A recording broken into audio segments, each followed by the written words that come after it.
محترم ناظرین، مسجد نبوی دنیا کی سب سے بڑی مساجد میں سے ایک اور اسلام کا دوسرا مقدس ترین مقام ہے۔ مکہ مکرمہ میں مسجد حرام مسلمانوں کے لیے مقدس ترین مقام ہے، جبکہ بیت المقدس میں مسجد اقصی اسلام کا تیسرا مقدس مقام ہے۔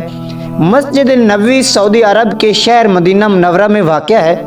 تاریخ میں مسجد نبوی کئی بار توسیع کی گئی ہے، جن میں خلفائے راشدین، خلافت امویہ، خلافت عباسیہ، سلطنت عثمانیہ اور آخر کار سعودی ریاست کے دور میں توسیع ہوئی۔ سعودی دور میں اس کی سب سے بڑی توسیع 1994 میں ہوئی تھی۔ مسجد نبوی جزیرہ نما عرب میں پہلی جگہ ہے جسے 1909 میں برقی چراغوں کے استعمال سے روشن کیا گیا تھا۔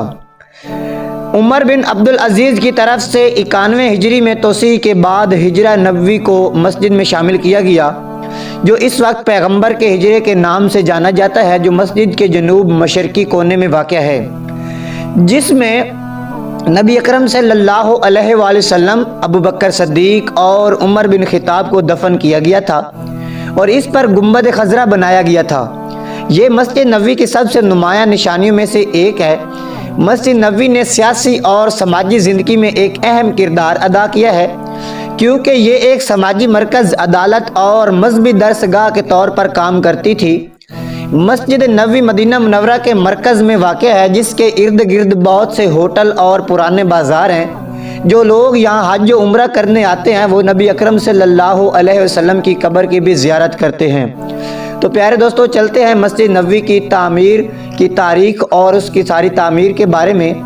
تو اس واقعے کو پورا جاننے کے لیے آپ ہماری ویڈیو کو آخر تک ضرور دیکھیں، اور اگر آپ ہمارے چینل پر نئے ہیں تو ہمارے چینل کو سبسکرائب کر لیں۔ مسجد الحرام کے بعد دنیا کی سب سے اہم مسجد نبوی کی تعمیر کا آغاز 18 ربیع الاول سن 1 ہجری کو ہوا۔ حضور اکرم صلی اللہ علیہ وآلہ وسلم نے مدینہ ہجرت کے فوراً بعد اس مسجد کی تعمیر کا حکم دیا اور خود بھی اس کی تعمیر میں بھرپور شرکت کی۔ مسجد کی دیواریں پتھر اور اینٹوں سے، جبکہ چھت درخت کی لکڑیوں سے بنائی گئی تھی۔ مسجد سے معلق کمرے بھی بنائے گئے تھے، جو حضور پاک صلی اللہ علیہ وآلہ وسلم اور ان کے اہل بیت اور بعض اصحاب رضی اللہ تعالی عنہم کے لیے مخصوص تھے۔ پیارے دوستو، مسجد نبوی جس جگہ قائم کی گئی وہ دراصل 2 یتیموں کی زمین تھی۔ ان کے نام سہل اور سہیل تھے۔ سیرت ابن ہشام جلد دوم ورثہ اور سرپرست اور اسے ہدیہ کرنے پر باضد تھے، اور اس بات کو اپنے لیے بڑا اعزاز سمجھتے تھے کہ ان کی زمین شرف قبولیت پا کر مدینہ منورہ کی پہلی مسجد بنانے کے لیے استعمال ہو جائے، مگر محمد صلی اللہ علیہ وآلہ وسلم نے بلا معاوضہ وہ زمین قبول نہیں فرمائی۔ 10 دینار قیمت طے پائی، اور آپ صلی اللہ علیہ وآلہ وسلم نے حضرت ابو بکر صدیق رضی اللہ تعالی عنہم کو اس کی ادائیگی کا حکم دیا، اور اس جگہ پر مسجد اور مدرسہ کی تعمیر کا فیصلہ ہوا۔ پتھروں کے گارے کے ساتھ چن دیا گیا، کھجوروں کی ٹہنیاں اور تنے چھت کے لیے استعمال ہوئے، اور اس طرح سادگی اور وقار کے ساتھ مسجد کا کام مکمل ہوا۔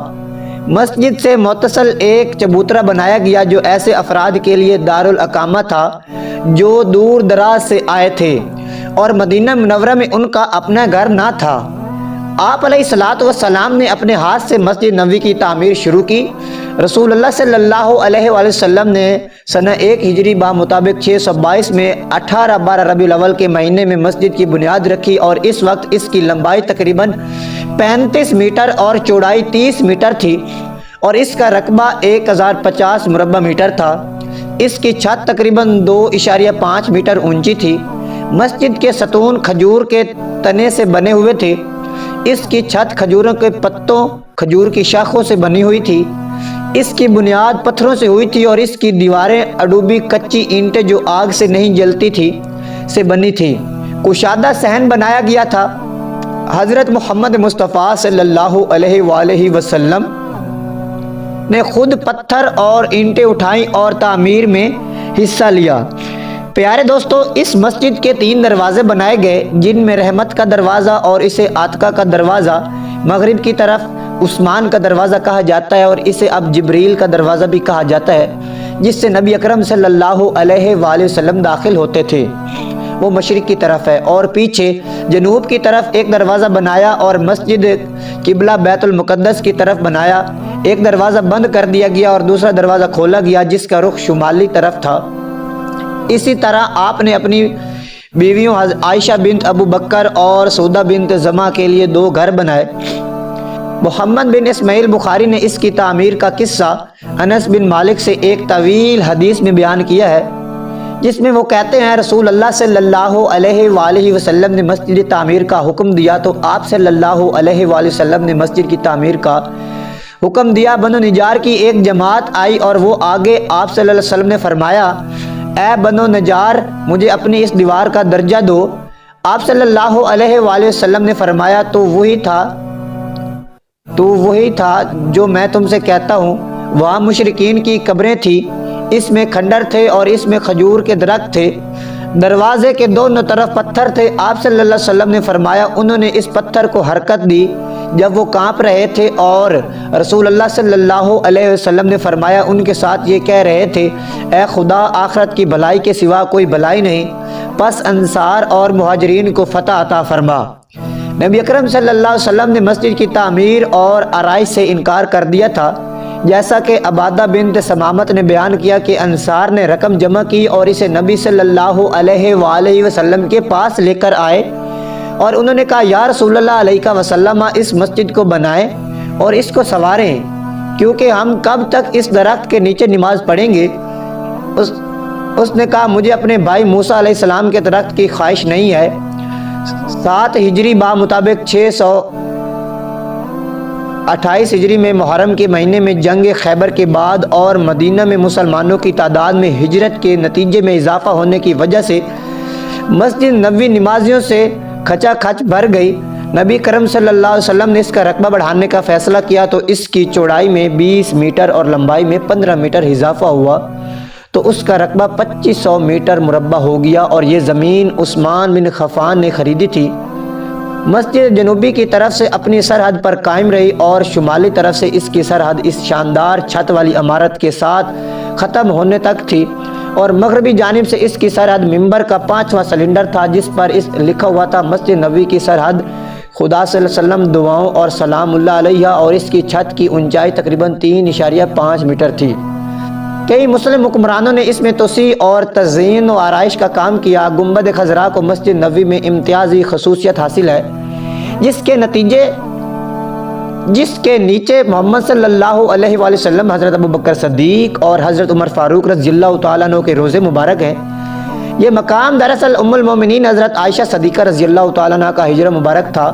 ریاست مدینہ میں مسجد نبوی کی حیثیت مسلمانوں کے لیے عبادت گاہ، کمیونٹی سینٹر، عدالت اور مدرسے کی تھی۔ مسجد کے درمیان میں عمارت کا اہم ترین حصہ محمد صلی اللہ علیہ وسلم کا مزار واقع ہے، جہاں ہر وقت زائرین کی بڑی تعداد موجود رہتی ہے۔ مسلمانوں کا عقیدہ ہے کہ یہاں مانگی جانے والی ہر دعا قبول ہوتی ہے، خصوصاً حج کے موقع پر رش کے باعث اس مقام پر داخلہ انتہائی مشکل ہو جاتا ہے۔ اس مقام پر منبر رسول بھی ہے۔ سنگ مرمر کا بنا حالیہ منبر عثمانی سلاطین کا تیار کردہ ہے۔ سعودی عرب کے قیام کے بعد مسجد نبوی میں کئی مرتبہ توسیع ہوئی، لیکن شاہ فہد بن عبد العزیز کے دور میں مسجد کی توسیع کا عظیم ترین منصوبہ تشکیل دیا گیا، جس کے تحت حضرت محمد مصطفیٰ صلی اللہ علیہ وآلہ وسلم کے دور کے تمام شہر مدینہ کو مسجد کا حصہ بنا دیا گیا۔ اس عظیم توسیع منصوبے کے نتیجے میں مسجد تعمیرات کا عظیم شاہکار بن گئی۔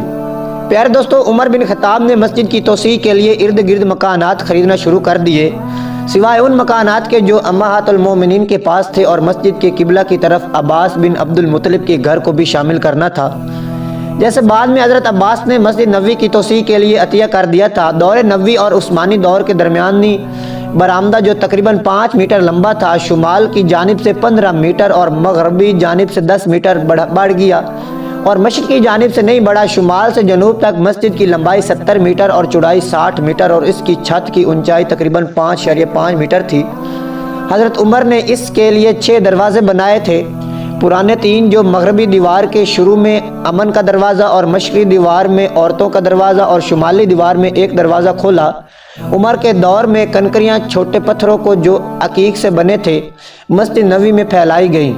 عمر کی توسیع کے لیے حضرت عمر رضی اللہ تعالیٰ عنہ کی توسیع کے لیے ابو بکر صدیق رضی اللہ تعالیٰ عنہ کے گھر کو مسجد میں شامل کرنے کی ضرورت تھی، جو مغربی جانب مسجد میں متصل تھی۔